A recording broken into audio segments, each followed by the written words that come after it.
Hello student, good morning all of you. मैं नवनीत वर्मा एक बार फिर से आप सभी का स्वागत करता हूं अपने वीडियो लेक्चर्स में। हम लोगों ने इसके पहले हम लोग यहाँ पे स्टडी कर रहे हैं अप्लाइड फिजिक्स सेकेंड का चैप्टर फर्स्ट, तरंग गति एवं इसके अनुप्रयोग, wave motion and its application. इसके पहले हम लोगों ने दो वीडियो के माध्यम से ये देखा था कि तरंग क्या होती है, तरंग गति क्या होती है, इसके साथ साथ सरल आवर्त गति क्या होती है, दोलन गति क्या होती है और आवर्त गति क्या होती है, पीरियाडिक मोशन, ऑसिलेशन और simple harmonic motion. In terms पर हम लोगों ने इसके पहले वाले लेक्चर में बात की थी। तो उम्मीद करता हूँ आप सभी लोगों को समझ में आया होगा। जिन लोगों ने वीडियो नहीं देखा है वो फिर से पीछे जाकर दोनों लेक्चर्स देख लें, जिससे आपको आगे कोई भी टर्म समझने में समस्या ना हो। ठीक है, तो आज हम लोग उससे आगे चलते हैं। तो आज का हमारा पहला टॉपिक है, जैसा कि कल हम लोगों ने पढ़ा था कि सरल आवर्त गति क्या होती है। ठीक है, तो उसके रिस्पेक्ट में आज का टॉपिक है हमारा सरल आवर्त गति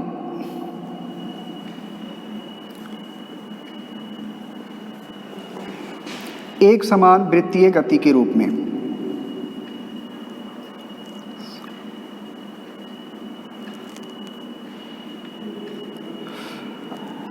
वृत्तीय गति के रूप में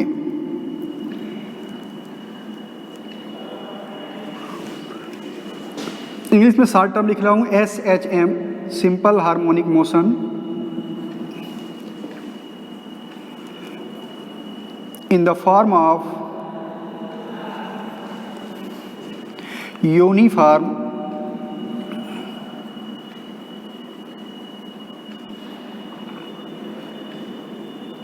circular motion।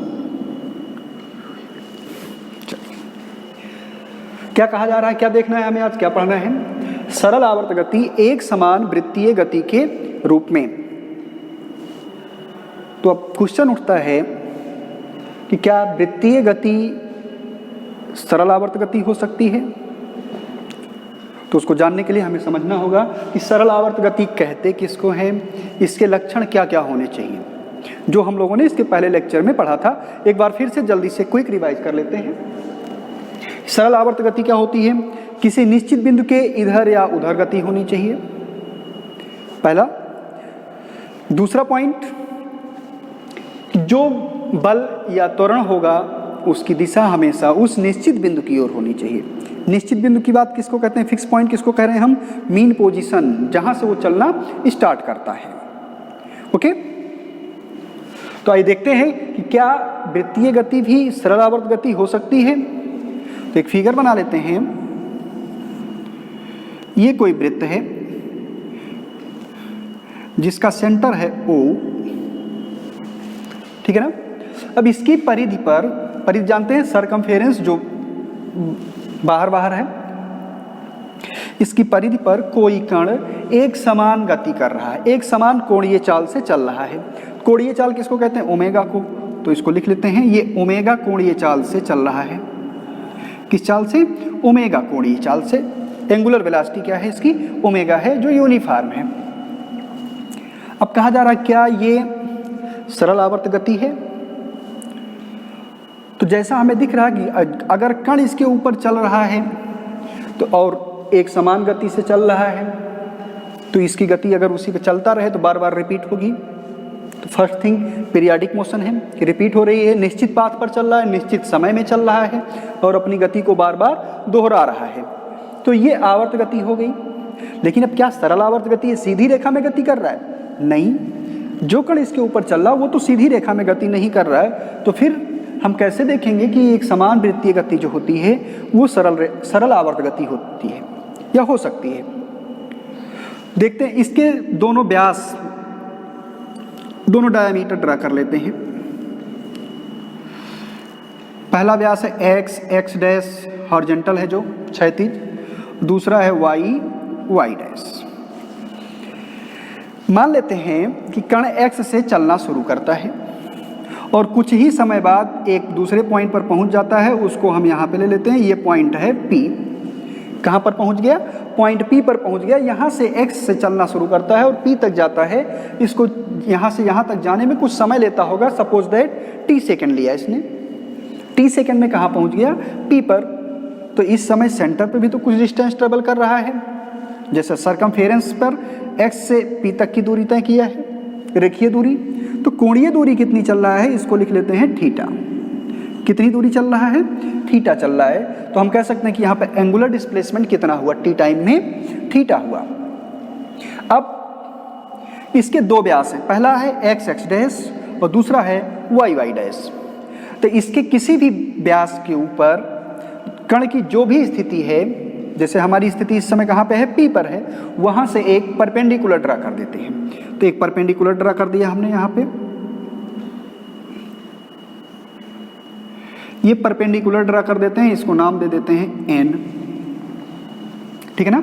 इसको क्या नाम दे देते हैं? N। तो जो परपेंडिकुलर ड्रा किया है हम इसको कहते हैं परपेंडिकुलर फूट, लंबपाद। क्या है ये? लंबपाद।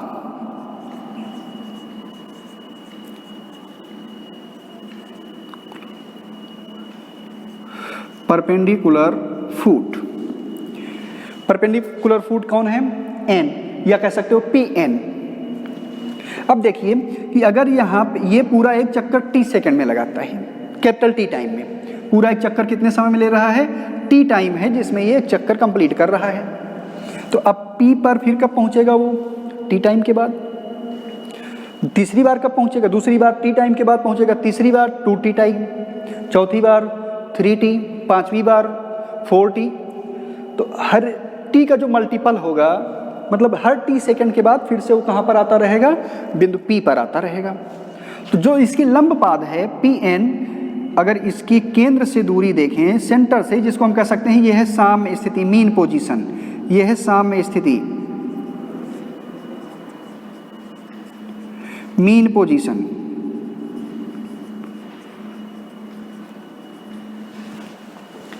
ठीक है ना? जो रेडियस है इस त्रिभुज की, त्रिज्या है, सॉरी, इस सर्किल की, वृत्त की, वो है a। और यहां से यहां की दूरी को मान लेते हैं ये है y। y क्या है? ध्यान रखेंगे, y क्या है? जो लंबपाद हमने खींचा है Pn, उसका साम्य स्थिति O से विस्थापन है, डिस्प्लेसमेंट है। कहां से? मीन पोजीशन से। ठीक है ना? ये भी इसको नोट कर लेंगे कि ON क्या है?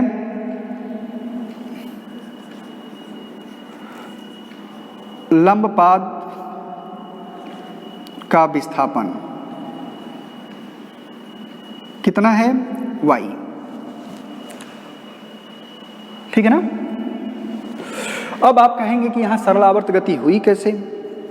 तो एक चीज अब ध्यान रखेंगे यहां पर कि अगर कोई भी कण किसी वृत्तीय परिधि पर एक समान कोणीय चाल से चल रहा हो, ध्यान रखेंगे कि कोई भी कण किसी भी वृत्तीय परिधि पर, वृत्तीय पथ पर एक समान कोणीय चाल से चल रहा हो, तो उसके कण के स्थिति से उसके किसी भी व्यास पर, क्योंकि दो व्यास खींचे जा सकते हैं, एक परपेंडिकुलर, एक वर्टिकल और दूसरा हॉरिजॉन्टल, तो उसके किसी भी व्यास पर जो लंब हम खींचेंगे, लंब गिराएंगे, ड्रा करेंगे, प्रोजेक्ट करेंगे, उसको हम क्या कहेंगे? लंबपाद। तो उस लंबपाद की गति हमेशा सरल आवर्त गति होगी। फिर से एक बार रिपीट कर दे रहा हूं कि कोई भी कण अगर किसी वृत्तीय परिधि पर एक समान चाल से, एक समान कोणीय चाल से वृत्तीय गति कर रहा है,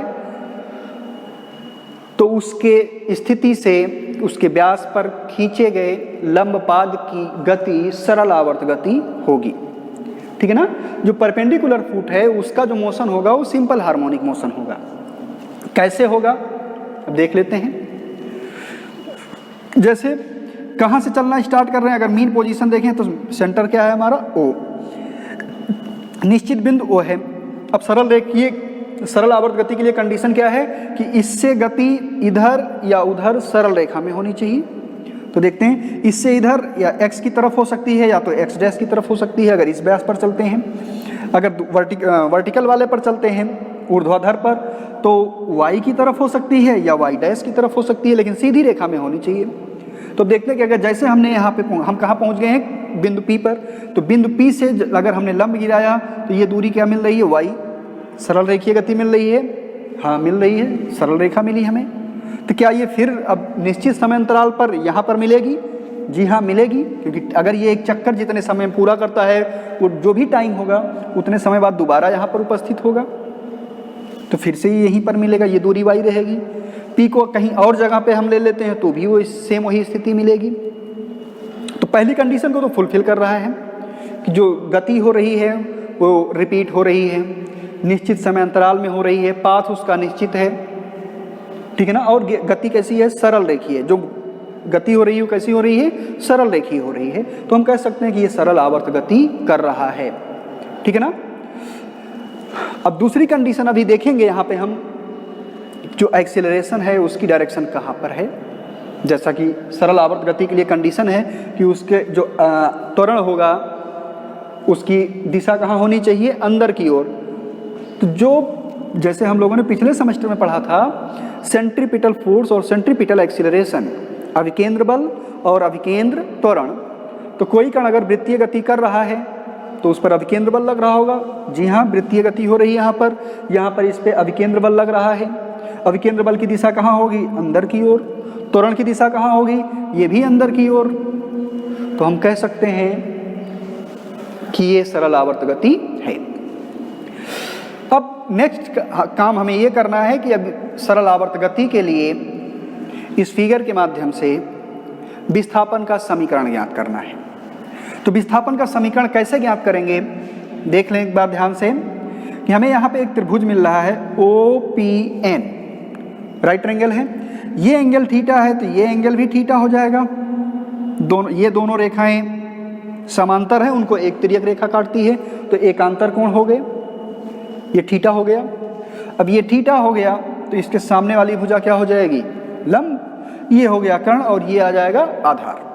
तो हमें इसमें किस किस भुजा का मान पता है, हमें ON पता है। ON कितना है, ON विस्थापन है, y है। OP कितना है, तो कहेंगे इसकी त्रिज्या है, क्योंकि त्रिज्या कितनी है इसकी, a। तो OP की वैल्यू पता है, ON की वैल्यू पता है। तो OP और ON अगर लिए जा सकते हैं तो किसके साथ लिए जा सकते हैं, परपेंडिकुलर और हाइपोटेनियस, लंब और कर्ण किस में आएंगे, साइन थीटा अगर ले लिया जाए इस ट्रायंगल के लिए तो हमें यहाँ पे y मिल जाएगा, क्योंकि हमें y की ही वैल्यू निकालनी है, विस्थापन का ही मान निकालना है।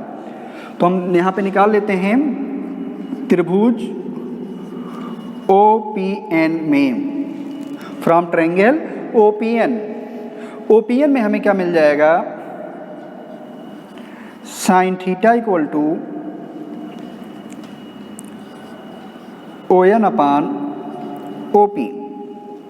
अब ON की वैल्यू कितनी है, y, OP की वैल्यू कितनी है, a। इसको नोट भी कर लेंगे बगल में कि ON कितना है, y, और OP कितना है, a।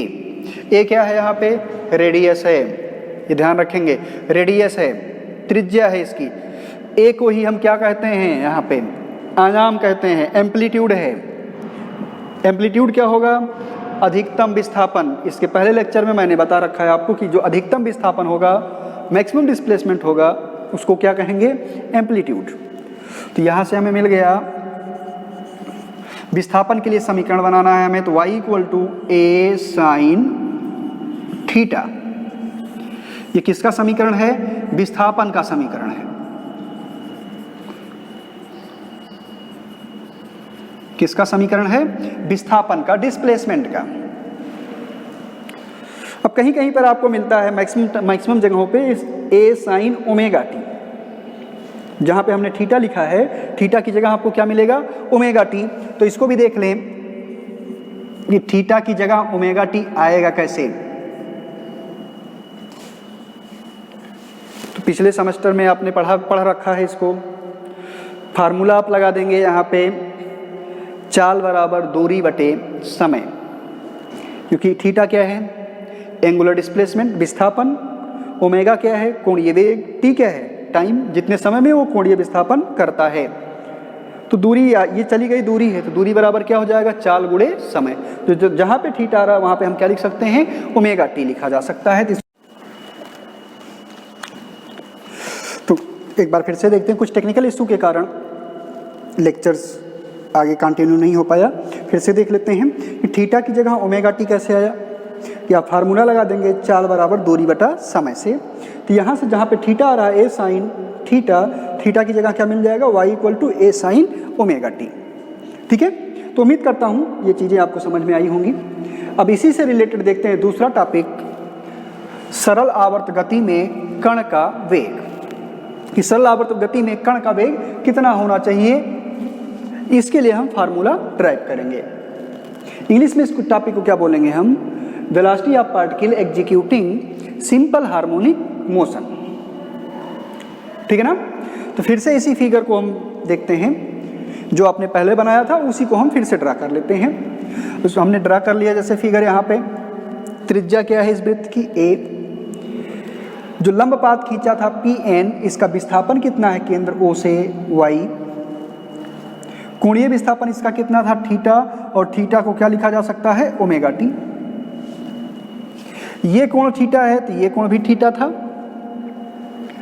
अब हम यहाँ पे ड्रा कर लेते हैं वेलोसिटी। इस समय बिंदु P पर कण के वेग की दिशा क्या है और वेग कितना है। तो सपोज दैट हमने मान लिया कि वेग है v, वेलोसिटी v है, और इसके दिशा के लिए क्या करते हैं, इसके ऊपर एक टेंजेंट ड्रा कर देते हैं। तो जैसे हमने माना था कि कण x से चलना शुरू कर रहा है तो ऊपर की ओर जा रहा है, तो अगर ऊपर की ओर जा रहा है तो इसकी दिशा कहाँ होगी, ऊपर की ओर। तो एक स्पर्श रेखा खींच दी तो हमें v की दिशा मिल गई। v को दो कंपोनेंटों में डिवाइड कर लेते हैं। तो एक कंपोनेंट आपको मिल जाएगा v साइन थीटा, दूसरा कंपोनेंट मिल जाएगा आपको v कॉस थीटा। क्लियर है। तो दो कंपोनेंट है आपको v साइन थीटा और v कॉस थीटा। अब करना क्या है, हमें उस कण की गति निकालनी है जो सरल आवर्त गति कर रहा है। तो क्या इसमें जो कण घूम रहा था ये सरल आवर्त गति कर रहा है, नहीं। कण से जो लंब पाद खींचा गया था उस व्यास पर, तो जो लंब पाद की गति थी उस व्यास के सापेक्ष, उस व्यास के अनुदिश वो गति क्या थी, सरल आवर्त गति थी। तो हम यहाँ पर देखेंगे कि इस लंब पाद को O से Y तक विस्थापित कौन करता है। तो आप जैसे चित्र के माध्यम से देखते हैं, ये क्लियर है कि O से Y की ओर जाते हैं तो ऊपर की ओर एक वेलोसिटी का एक कंपोनेंट है, वो कौन सा है, v cos थीटा। क्या v साइन थीटा भी इसको ऊपर या नीचे की ओर ले जाता है, नहीं। तो हम कह सकते हैं कि जो लंब पाद की गति होगी ये इसके लिए कौन जिम्मेदार है, कौन करा रहा है, ये v cos थीटा करा रहा है। इसको ऊपर की ओर कौन ले जाता है, v cos थीटा। नीचे की ओर ड्रा करेंगे, अगर इस किसी पॉइंट पर नीचे आ रहा है तो v cos थीटा हमें कहाँ मिलेगा, नीचे की ओर मिलेगा। तो नीचे की ओर भी कौन ले जाएगा, v cos थीटा। क्लियर है। तो हम कह सकते हैं स्पष्ट रूप से कि जो कण का वेग है, अगर हम मान लेते हैं कि लंब पाद का वेग जो है वो है v, तो v किसके बराबर होना चाहिए, v cos थीटा के। तो ये कहा जा सकता है कि जो लंब पाद का वेग है वो कितना है, v cos थीटा है। तो आपने पिछले सेमेस्टर में v में और ओमेगा में एक रिलेशन पढ़ा था, v equal to r omega. तो यहाँ पे त्रिज्या कितनी है, a, चाल कितनी ली गई थी, ओमेगा। तो ये हो जाएगा v equal to a omega. यहाँ पे सब्स्टिट्यूट कर देते हैं, v की जगह क्या लिख सकते हैं, a ओमेगा, और थीटा की जगह भी लिख लेते हैं ओमेगा t। तो ये हो जाएगा v cos ओमेगा t। तो यहाँ हो जाएगा v की जगह a omega cos omega t। किसके लिए मिल रहा है, ये v के लिए मिल रहा है। ठीक है ना। इसके पहले हम लोगों ने जैसे विस्थापन का समीकरण निकाला है तो ये साइन थीटा के टर्म में मिला है। यहाँ पे ये किसके टर्म में मिल रहा है, cos theta, cos omega t के टर्म में मिल रहा है। तो क्या करते हैं कि cos को भी चेंज कर लेते हैं साइन के टर्म में, जिससे ये विस्थापन के टर्म में आ जाए। तो हम लिख सकते हैं इसको a ओमेगा, cos थीटा की जगह लिखा जा सकता है under root 1 minus sine square omega t लिखा जा सकता है। cos square theta plus sine square theta equal to 1। उस फार्मूले के अकॉर्डिंग क्या मिल जाएगा, cos थीटा की जगह 1 minus sine square omega t. ठीक है। अब साइन स्क्वायर ओमेगा टी की जगह क्या लिखा जा सकता है, ये देखते हैं विस्थापन के समीकरण से। विस्थापन का समीकरण क्या कहता है, y equal to a sine omega t. हमें चाहिए साइन स्क्वायर ओमेगा टी, तो दोनों पक्षों को क्या कर सकते हैं, स्क्वायर कर सकते हैं। तो इसको हम कोई इक्वेशन बना लेते हैं, यह है फर्स्ट इक्वेशन। तो विस्थापन का समीकरण क्या है, विस्थापन के समीकरण से, विस्थापन का समीकरण क्या है, y equal to a sine omega t. तो उसके अकॉर्डिंग यहाँ पे हो जाएगा sine omega t equal to y upon a, equation second. तो फर्स्ट और सेकेंड, यहाँ साइन स्क्वायर ओमेगा टी है तो स्क्वायर कर देंगे, दोनों साइड का स्क्वायर हो जाएगा। तो समीकरण 1 तथा 2 से दोनों की मदद लेते हैं, 2 की मदद लेते हैं, तो समीकरण 1 क्या बन जाएगा, v equal to a omega under root 1 minus y square upon a square.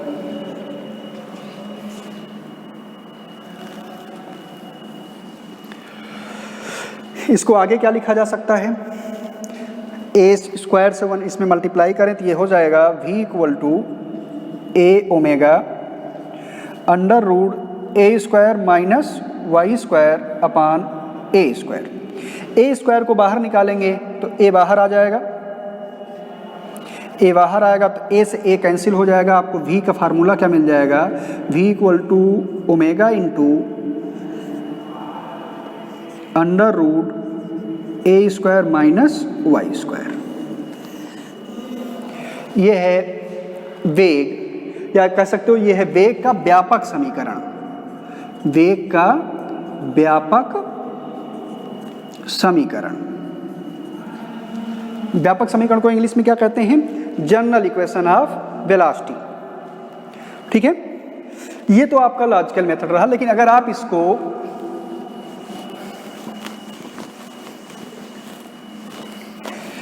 इसको अल्टरनेटिव मेथड से करना चाहें, दूसरी विधि से, सेकंड मेथड, दूसरी विधि, दूसरी जो वैकल्पिक विधि है आपकी वो क्या है, वैकल्पिक विधि कह सकते हैं इसको।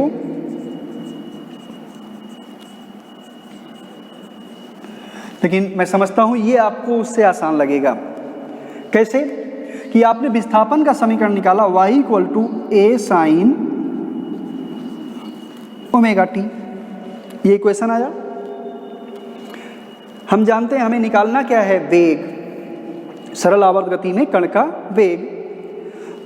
तो हम क्या कर सकते हैं, हम ये जानते हैं, पढ़ चुके हैं कि अगर विस्थापन को समय से भाग दे दिया जाए, क्या करें, डिस्प्लेसमेंट को टाइम से डिवाइड कर दें तो हमें क्या मिल जाता है, वेलोसिटी। यहाँ पे क्या है, ये विस्थापन। तो विस्थापन के इक्वेशन को अगर t के रिस्पेक्ट में हम डिफरेंशिएट कर दें, समझ रहे हैं कि अगर विस्थापन के समीकरण को t के रिस्पेक्ट में अवकलन कर दिया जाए, t के सापेक्ष इसका अगर अवकलन कर दें तो ये क्या बन जाएगा, वेग बन जाएगा। कैसे, तो देखते हैं, इसको फर्स्ट इक्वेशन बना लीजिए। समीकरण 1 का t के सापेक्ष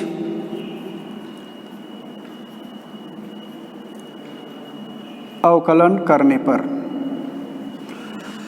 t के सापेक्ष इसका अवकलन करते हैं तो ये मिल जाएगा dy upon D T equal two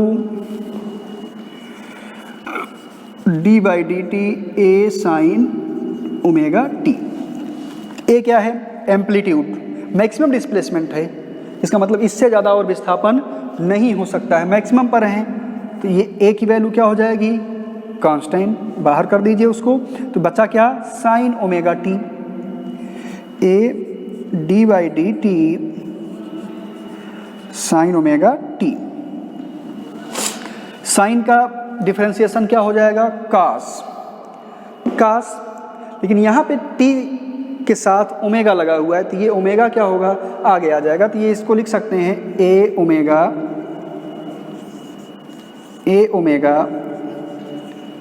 cos omega T, cos omega T. D Y upon D T क्या है?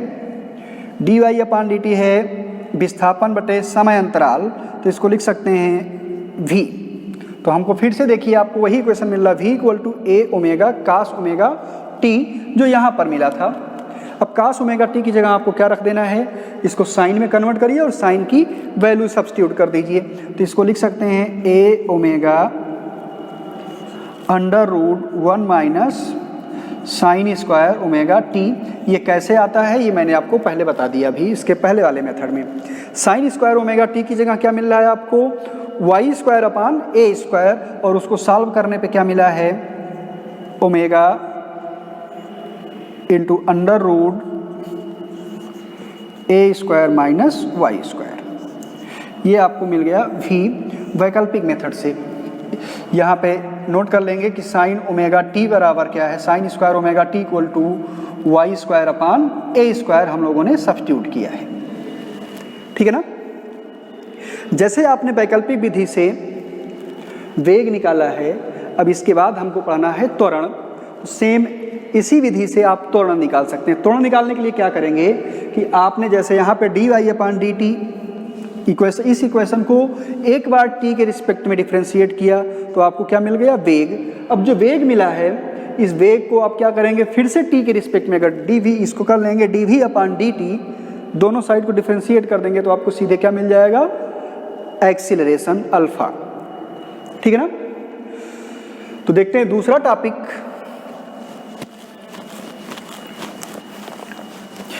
दूसरा टॉपिक मैं आज आपको थोड़ा सा बता दे रहा हूं, इसको आप लोग अपने आप से करने की कोशिश करेंगे। ये एक तरीके से होमवर्क है आप लोगों के लिए। ये अगर पहले मेथड से देखें, फर्स्ट मेथड से, तो फर्स्ट मेथड में हमने क्या किया था, ओ है ये x, x dash, y, y dash. कण किसी बिंदु पर था P पर, ये लंब पाथ था Pn, इसकी डिस्टेंस थी y। तो हम जानते हैं कि अगर कोई कण वृत्तीय गति कर रहा है तो उस पर अभिकेंद्र त्वरण कार्य करता है और उसकी दिशा कहाँ होती है, अंदर की ओर। अब अंदर की ओर एक्सीलरेशन है, यहाँ पे हमने एक समस्या आएगी, हम एक्सीलरेशन को a से डिनोट करते हैं, लेकिन यहाँ पर a से एम्पलीट्यूड को डिनोट किया गया है, आयाम को प्रदर्शित किया गया है। तो हम ले लेते हैं यहाँ पे अल्फा है, अंदर की ओर जो एक्सीलरेशन लगा वो क्या है, अल्फा है।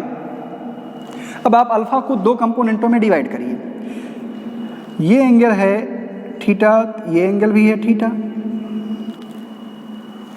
डिवाइड कर लेते हैं। तो ये एक कंपोनेंट इस दिशा में मिल रहा है, दूसरा नीचे की ओर। जो नीचे की ओर मिला ये क्या हो गया, अल्फा साइन थीटा, और जो इधर मिल रहा है यह है अल्फा कॉस थीटा।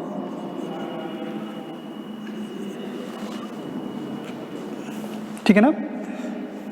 अब आप कह सकते हैं कि जो लंब पाथ का एक्सेलरेशन होगा अल्फा, उसकी वैल्यू कितनी होनी चाहिए, अल्फा साइन थीटा के बराबर।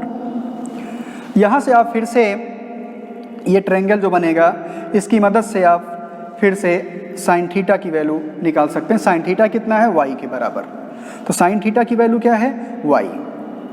ठीक है ना।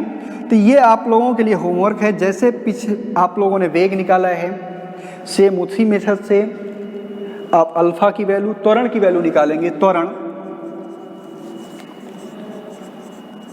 और दोनों मेथड से आप ट्राई कर लेंगे एक्सीलरेशन।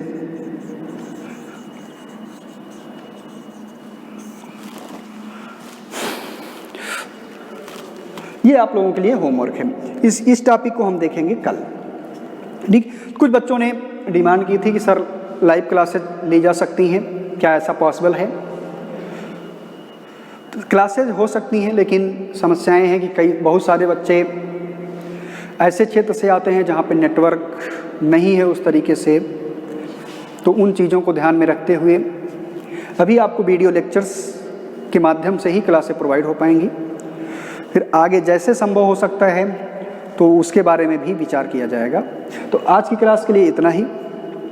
आप सभी घर पर रहें, सुरक्षित रहें